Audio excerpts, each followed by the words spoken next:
And he said, I've rated you in this video coming out. Robbie bloody Knox. His videos are just class. He's witty, he's sarcastic, he's very self-aware. I love the man. He is going right to the top of that God tier list. There's just me and KSI put in God tier sort of thing, and then it just went a bit mental on YouTube. Hey guys, it's GameFace here and welcome back to another video. Today I'm joined by Robbie Knox, a YouTuber with over 60,000 subscribers, best known for some videos like £55 Mega Sainsbury's haul and my personal favourite, Bin Day. How are you doing, Robbie? I'm very well, thank you for having me. Appreciate you coming on. Pleasure. First of all, I wanted to start off by sort of getting to know you a little bit better, find out how you came about to sort of starting these YouTube videos. So where did it start off for you? Like, what made you come to YouTube and start making videos? So I've been making videos for years. I used to work on a football TV show at Sky called Soccer AM. So we've been doing it's the sort of industry I work in, but I never really thought of doing YouTube because I'm 42 and in my head it was young people, or it was, and I also thought like the comments were horrendous because I just remember the early days of YouTube when it's people abusing each other constantly in the comments and that. So I hadn't really thought about it, and I listened to a podcast with Tim Ferriss when he was interviewing Casey Neistat, and that was the first time, and he was just sort of saying people like anyone can do it sort of thing. I thought, oh, that's quite interesting, but I hadn't really properly considered it. And I was talking to my friend Will Brazier, he does football social stuff and sport things and all this, and he's got just started a YouTube channel. It's very good. And he was saying to me that I should start it. And I say, I don't think anyone would be interested really. And he said, I'm not being rude, but I know what it's like to be 18 and starting uni, because there's quite a lot of folks that I go, because I don't really know what it's like being 40 or something like that. So I'd be quite interested sort of thing. So I thought did it and then sort of went from there really. Did you watch a lot of YouTube previously? Did you understand the landscape of YouTube and the YouTubers around? I don't think many people my age do. I think out of my friends, and bear in mind I live in London working sort of media things, it's people fairly tech savvy. I'd be surprised if many of them could name more than 2 YouTubers. I reckon they'd probably know Zoella, they'd probably know KSI, maybe. I don't imagine they know who Casey Neistat is, or Calix or Calfreezy or anything. So, no, I'd use YouTube to go and search for things if I needed to know how to do something, or I'd use it if someone said, here's a funny video of something. So you didn't really understand like the full landscape of YouTubers around, because I mean you've been compared to an English Casey Neistat, as I think what one person compared you to. Yeah, Helen Anderson said that. Yeah, no, I didn't. What I didn't get, and what I don't think many people my age get, is that whatever you're interested in, there's a channel about it, or there's people making videos about it, and it's like if you was, I'm just trying to think. I remember when I was a kid, there's this program called Games Master that came on that was the first like TV program about computer games, because there were only 4 channels when I was growing up. There was no Sky first of all this. Right, yeah. That sound really old, but it wasn't. But I remember this show came on Games. I was like, this is incredible. There's a show about computer games. I'm being so excited when it came on all the time. Whereas now, I mean, you can't move for people making videos about gaming and stuff like that. And the thought, I don't think people get that whatever they're into, there's a channel, people my age anyway. Yeah. So what did your family think about this when you first said to them, I'm going to start a YouTube channel, or did you start it without them knowing anything about it? I don't know. I don't think they particularly cared or were interested. I'm always doing things. I've done a few podcasts in the past, and I'm always sort of doing sort of vaguely creative things. I can't remember. I think they were interested and all this. I think they kids quite like being in the videos a bit. Something I'm always quite careful to not force them in and stuff like that. Yeah. And do you want to do this? Do you want to do that? And also I'm quite careful about not putting things that could be embarrassing in future for them. It's like being a teenager; it's horrendous. But yeah, I think they were fairly supportive. More so now that it's sort of kicked off a bit. They're a bit more interested now. They're sort of, but yeah, it's I think pretty good. Yeah.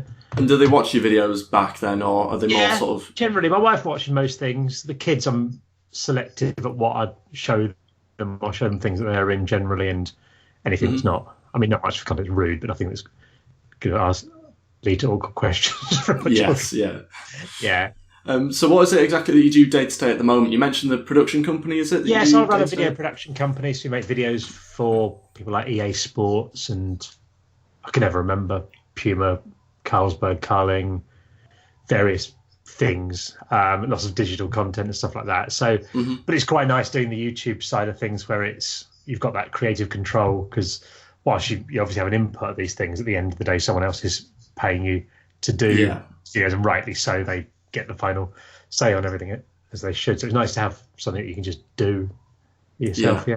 Was that something you decided to set up after you left Sky then? Was that? So I worked at Soccer AM from 2000 to 2007. Then I spent a couple of years at some internet TV channel called Channel B. And then we got made redundant at the end of that. And I didn't really like getting made redundant.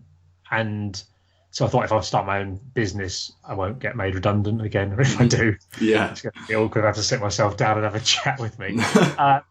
But so I did that. And also, I really enjoyed Soccer AM so much. I looked around, there weren't really any other shows that I particularly wanted to work on. Did you enjoy your time at Soccer AM? It was the best job to have in my 20s. It'd be hard work now because it's long hours and you're working till we were working till 1 a.m. every Friday night, Saturday morning sort of thing, and then back in at 6 a.m. or something like that. So it's quite a hard job to do time-wise sort of thing. But yeah, I loved it, yeah. And what was your role at Soccer AM? I was assistant producer by the time I left. So it was I did the music for the show. So it was listening through all the CDs that came in at the time, and sitting down with Tim Lovejoy as the presenter at the time and producer, and going through choosing the music for the show. I did all the guest interviews. So either myself, if it was a music guest, or someone else would book a guest, and then I'd phone them all up and go through and have a little chat with everyone, and then write the interview for the show. So it's quite nice. I mean, you're just phoning up people that are quite interesting, generally, musicians, actors, footballers, whatever, and just having like a 15-minute chat with them, sort of thing. So yeah, generally it was good. Yeah. And who was your favourite person to have worked with at the time, or had on the show? In terms of guests, sort of thing. In terms of guests, yeah. I mean, in terms of favourite, I mean, I was a big Oasis fan growing up, so Noel Gallagher came on quite a few times. That was quite surreal. I just sat in the green room beforehand having a chat with him about mutual friends and people that we both knew. So that was quite weird. So yeah, and then there were people who were just really lovely guys. There's a band called Star Sailor that you're probably too young to remember, but I've become really good friends with them over the years because we had some great days out after shows and stuff like that. And yeah, so lots of people. Most people are nice, aren't they, sort of thing. And it was, and you're in that environment where the people that sort of came on, because it was quite a light-hearted show, were going to be quite up for it as well. You're not going to come on if you're not up for a laugh, if you will. Yeah. I noticed that you're obviously good friends with Tubes. I was watching your cooking live stream that you did the other day. That was good fun. Do you still keep in contact with a lot of people then? So I see. So Tim Lovejoy present. He was in a video Copenhagen the other day, and we went to NFL the other day. I bump into Rocket occasionally. Sheephead Neil. Yeah, most people I see on occasion, but Tubes more so just because he's doing the YouTube thing, and I help him out with his YouTube channel. Most Mondays we tend to do some golf filming for him. So yeah.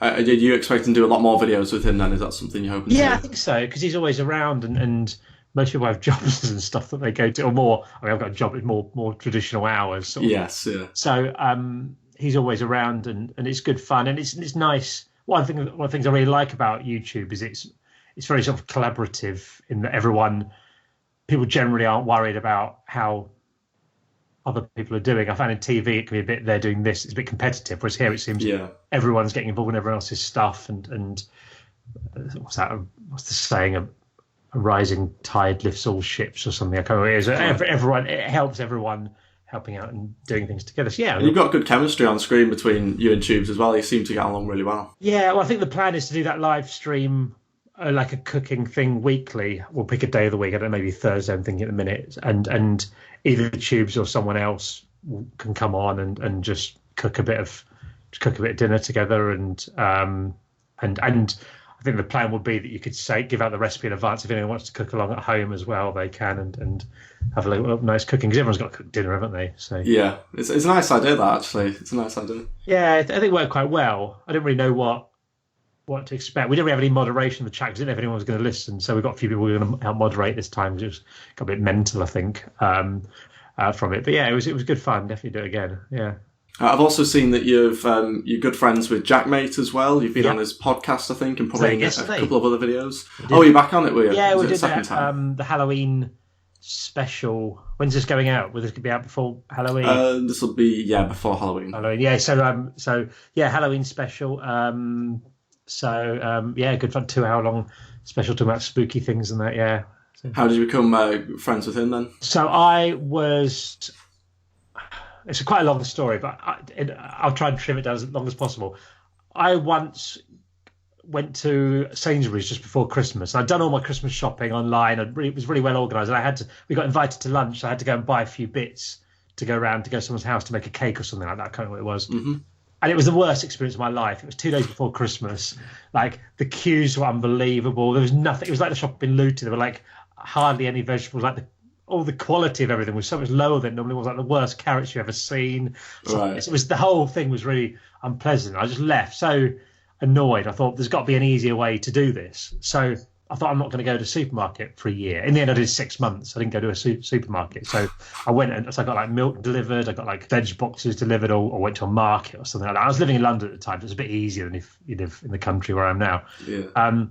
But I just went to independent stores, and it was quite annoying in some ways. Like if you had a recipe, you needed some turmeric or something, or like some spice or something, and you go, and they've got it in Sainsbury's, but you've got to go around like 3 shops trying to find some turmeric. It got quite annoying.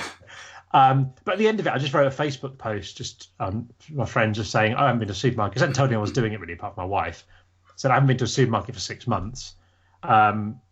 And these are the things I've found, and I had like 6 or 7 points. And then someone who I knew worked at the Huffington Post at the time, she said, can you write a blog for it? So I wrote a blog. And then I think I did another blog for them. I think I'd done 2 blogs. And then they got in touch and said, look, do you want to do this branded content thing, this Chinese cooking thing for Amoy? You're in a team of bloggers. And I'd written 2 blogs in my life, so God knows why they thought I was worthy of being a blogger. And then there was a team of comedians and a team of YouTubers, and Jack Mate and Helen Anderson were the YouTubers, and I got to know them well through there. And just hung on since. And he's asked me to do a few things over the years, being like the odd sketch or a video or something he's done before I had any thought of doing YouTube stuff. And I've always just said yes because I like him and I think he's funny.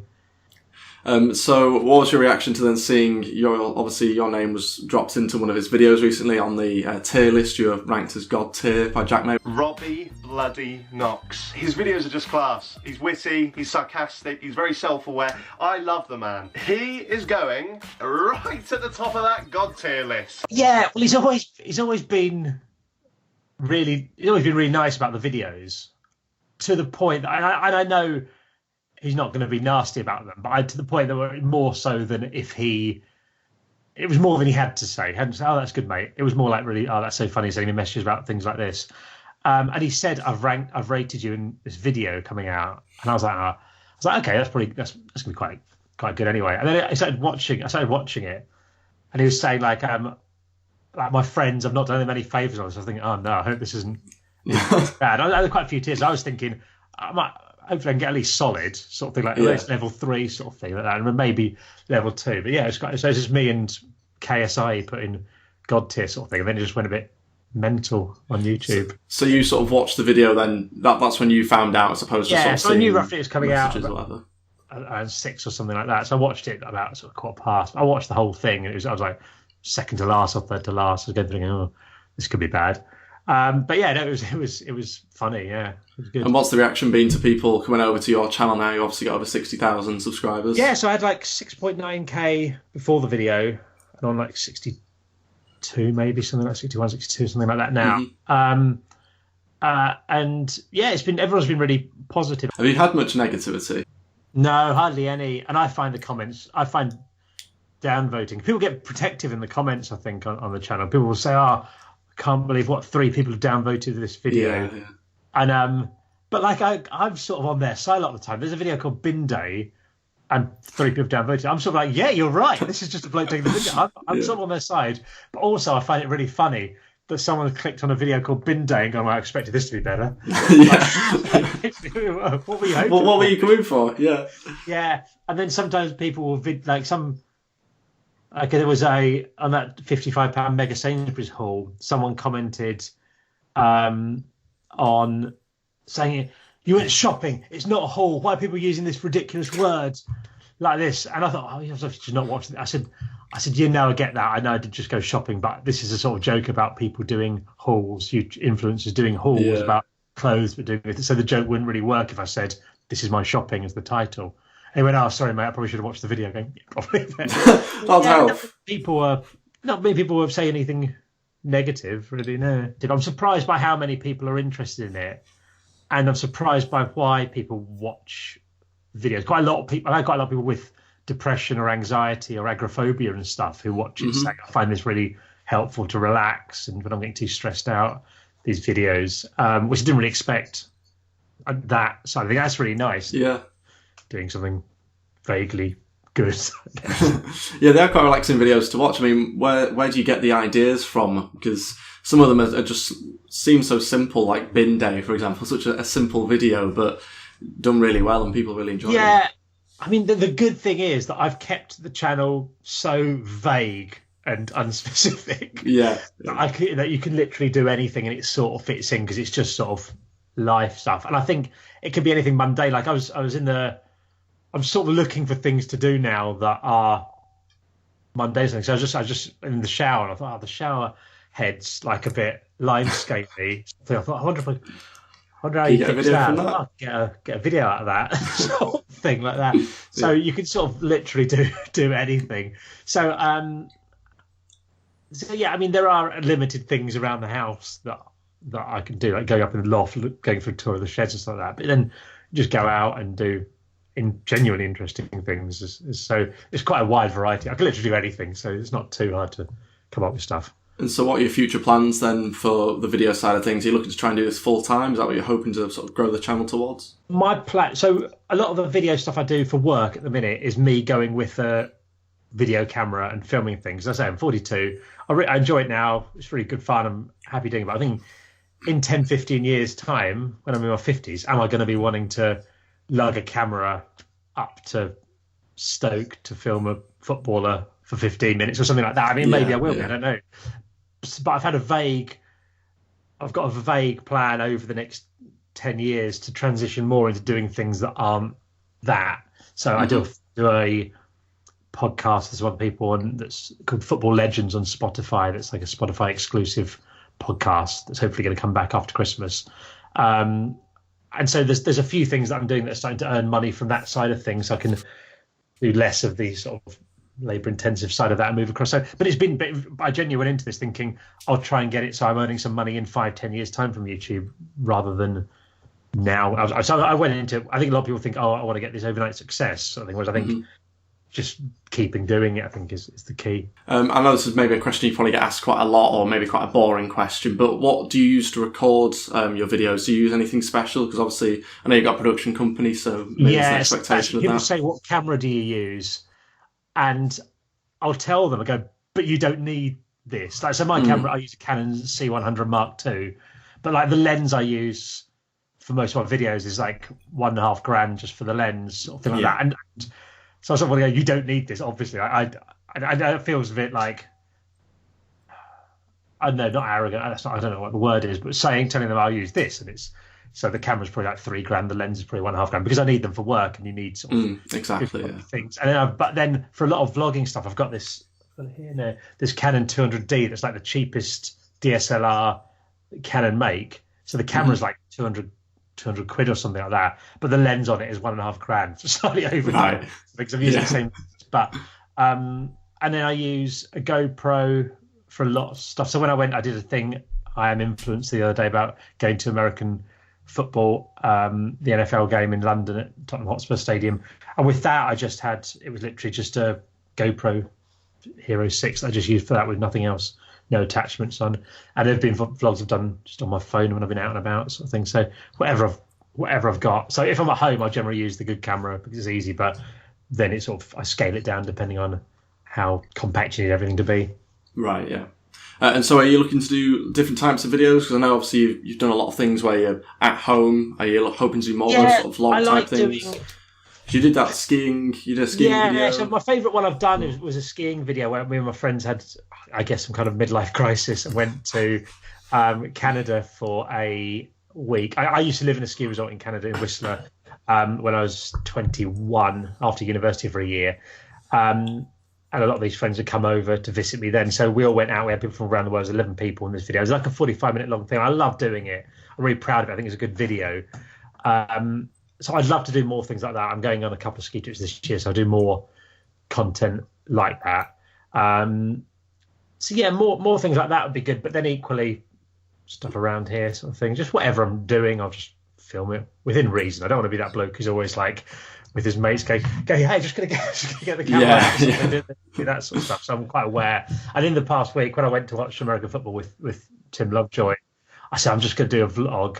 I'm not going to become the bloke who's always filming every single thing, but this week, because it's kicking off, I need to do some stuff. And he's going, yeah, fine. So, yeah. You mentioned there about when you left university, was it Canada you said you went for a year? Yeah. What was that like then for a year? Was that just a gap year in Canada? So I went, I basically just didn't know, I knew I vaguely wanted to go into media stuff, but I didn't have any sort of plans. I thought I'll just go to dick around in Canada for a bit. So I was 6 months in Vancouver and 6 months in Whistler. And it was brilliant, yeah. I mean, I'd recommend doing a bit of travelling to anyone and getting to see what there is in the world. But yeah, it's a lovely place if you've ever been. But it's Canada's fantastic. No, I've never been Canada. Like Vancouver. I lived there for 6 months. When I was back there, this is the second time I've been back since I left.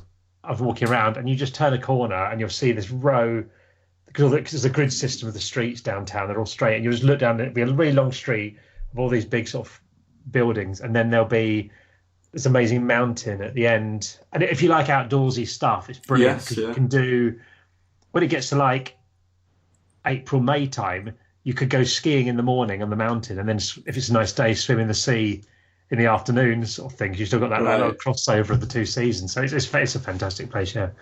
And what's your favourite place that you've been to? Because you've been travelling quite a few different places, haven't you? Yeah,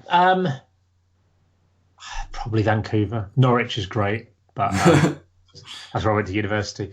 In Europe, I think Barcelona is probably my favourite city. But yeah, Vancouver, I've not been anywhere better than that, I don't think. Are you a big fan of skiing? How did you get into it? Was that during? Yeah, you know what? I did it a couple of times when I was a kid, but I wasn't. I enjoyed it, but I wasn't really into it. And then it was just when I was in Canada, I was in Vancouver, and I thought, been here a little while. There's a ski resort up there. I'm never going to get another chance to live in a ski resort. I might as well take it. Now I went up there and just got into it. I love all the.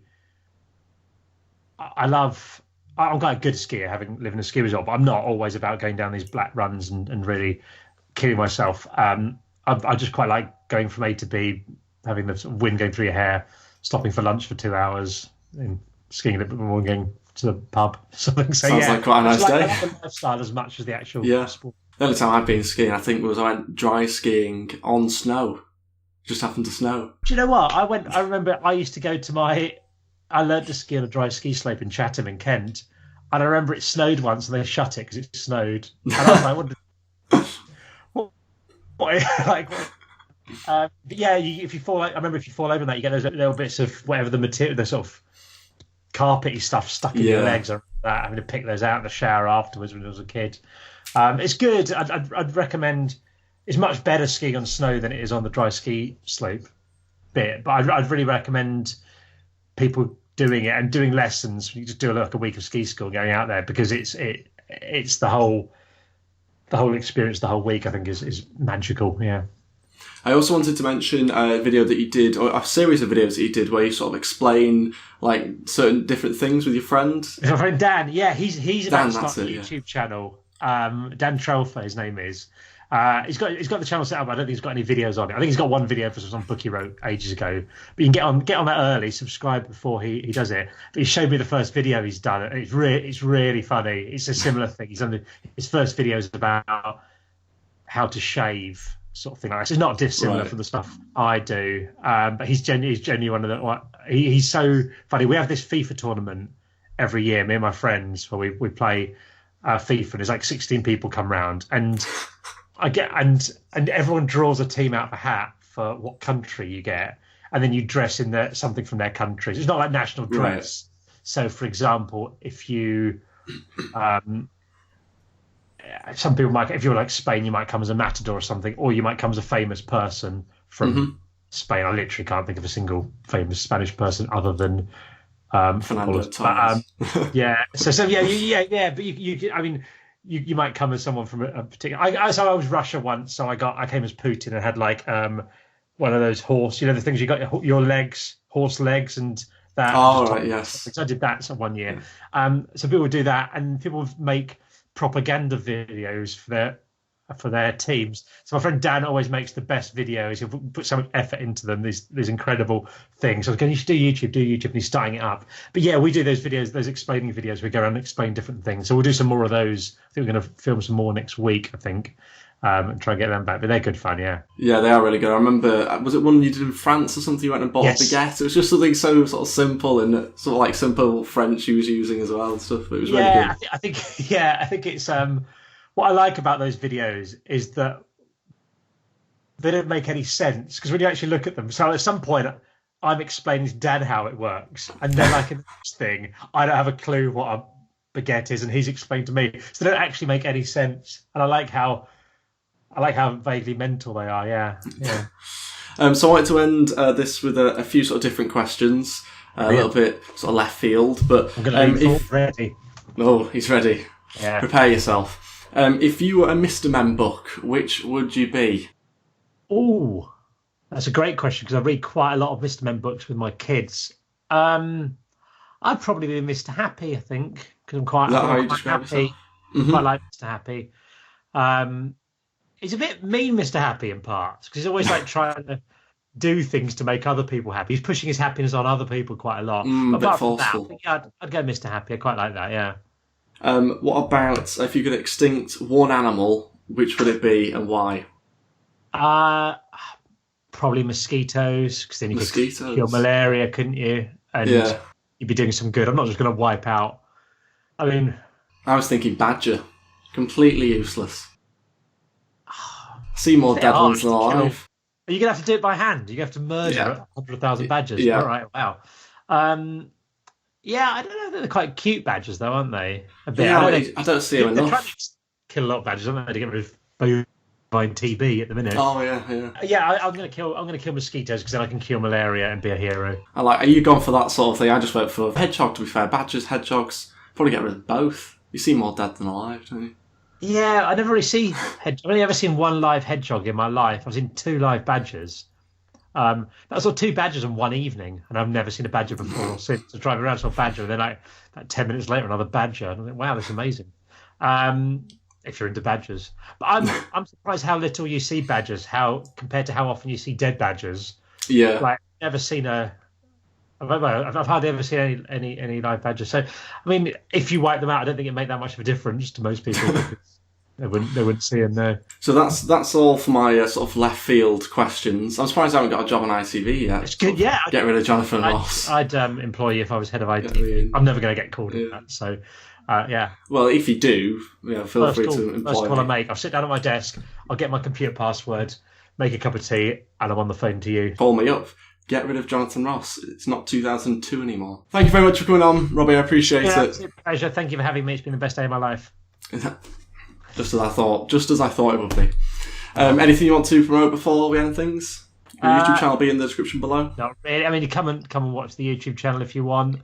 It might not be for you. It's just a bloke taking the bins out. Football Legends podcast exclusively on Spotify is popular. People seem to like that. Stephen Tries is good on YouTube. Watch him. It's much better. That's everything. Thank you very much, Robbie, for joining me. Thank you very much for watching, everybody at home as well. I appreciate it if you could drop a like, hit the subscribe button if you haven't already as well, and I'll see you guys next time. Thanks for watching. Goodbye.